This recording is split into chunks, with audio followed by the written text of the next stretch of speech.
क्या नोटिस आया था और आपने जवाब नहीं दिया और ऑर्डर भी पास हो गया? तो भाई साहब आपके लिए ही ये वीडियो है। आइए, स्वागत है आपका। मैं हूं सीए राजेंद्र अरोड़ा और इस वीडियो को आप आखिरी तक बने रहिए।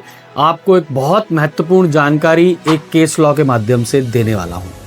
हम बात कर रहे हैं वेल्स कंस्ट्रक्शन, VELS कंस्ट्रक्शन। इसका डिस्क्रिप्शन में इसका नाम चला जाएगा आपके पास। Honourable high court of Madras का ये जजमेंट है।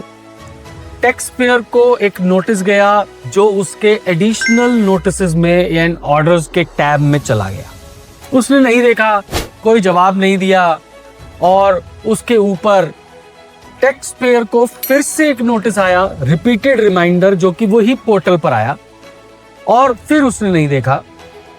और एक बार फिर से आने के बाद ऑफिसर ने एक्स पार्टे ऑर्डर पास कर दिया। मतलब कि उसने ये कहा कि मेरे रिपीटेड रिमाइंडर्स के बाद भी टैक्स पेयर जो है वो हियरिंग के लिए, जवाब देने के लिए, रिप्लाई देने के लिए नहीं आया। अब टैक्स पेयर चला गया ऑनरेबल मद्रास हाई कोर्ट के सामने गुहार लगाने। उन्होंने कहा कि साहब, हमने नोटिस देखा ही नहीं, हमें पता ही नहीं है कि वो नोटिस आया हुआ है और हमारे खिलाफ ये एक्स पार्टे ऑर्डर भी हो गया है। कृपया हमें इस नोटिस को, इस ऑर्डर को जो ऑर्डर किया है, इसको इनवैलिडेट कीजिए और हमें दोबारा जवाब देने की, हमें दोबारा रिप्लाई देने का अधिकार दीजिए। ऑनरेबल हाई कोर्ट ने बहुत सुंदर तरीके से इसके ऊपर अपना व्यू दिया। उन्होंने कहा, देखिए ऐसा है, मैं 2 पैरा पढ़कर आपके सामने इस पूरे बात को यहीं पर खत्म करवा दूंगा और आपको ये समझने वाली बात जरूरी है। ऑनरेबल हाई कोर्ट ने पैरा नंबर 8 में ये कहा, no doubt sending notice by uploading on the portal is a sufficient service, but the officer who is sending the repeated reminders, in spite of the fact that no response from the petitioner to the show cause is received, the officer should have applied mind and explored the possibility of sending notices by other modes जो कि 169 में prescribed हैं, which are also valid modes of service of notice. Otherwise, it will not be an effective service. Rather, it would only be fulfilling the empty formalities. Merely passing an ex parte order by fulfilling the empty formalities will not serve any useful purpose. आप देखिए कितनी सुंदर बात कही कि ये केवल empty formality हैं। का इससे लिटिगेशन बढ़ेगा, झगड़ा बढ़ेगा, कॉस्ट बढ़ेगी, जो ट्राइब्यूनल्स और कोर्ट्स की जो समय खराब होगा।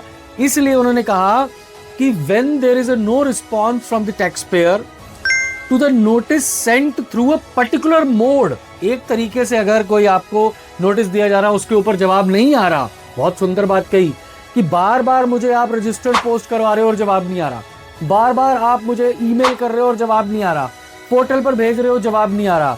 उस केस में the officer who is issuing notices should strictly explore the possibilities of sending notices through some other mode as prescribed in section 169 subsection 1, preferably by way of registered post acknowledgement due, which would ultimately achieve the object of GST Act. Therefore, court finds, अब उन्होंने अपनी finding दी, उन्होंने कहा court finds that there is a lack of opportunity being given to serve the notice effectively to the petitioner. इसलिए उन्होंने कहा कि ये अपॉर्चुनिटी ऑफ बीइंग हर्ड नहीं दिया। There is a lack of opportunity, there is a dearth of opportunity. Therefore the honourable court quashed the order and remanded back the matter to the adjudicating officer and given the fresh opportunity to the taxpayer to go and represent its case and do the justice.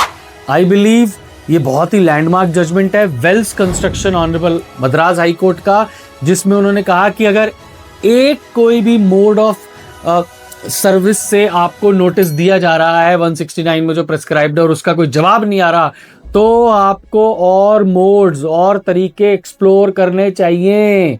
Otherwise it would be an empty formality. अच्छा, आपने अभी तक हमारा YouTube channel subscribe नहीं किया और इस video को लाइक नहीं किया तो प्लीज़ कीजिए। एक बात मैं आपसे सवाल के माध्यम से पूछना चाहता हूं, आप कमेंट बॉक्स में लिख सकते हैं। क्या आपको इस जजमेंट में ये सेंटिटी लगी कि क्या ये आपके लिए रेलेवेंट होगा, आपकी हेल्प करेगा? यस और नो डालकर सिंपल आंसर आप चैट बॉक्स में, कमेंट बॉक्स में लिख सकते हैं। बहुत बहुत धन्यवाद।